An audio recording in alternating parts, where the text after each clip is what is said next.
Show you today how to merge PDF files together. It's really easy and free.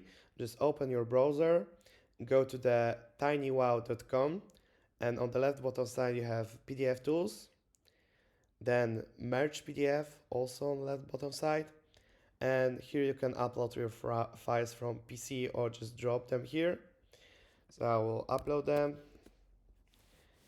And here you can organize your pages. Also, you can add more files if you forgot.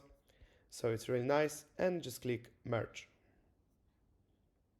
Yes, I am a human. Now you have to wait a few seconds.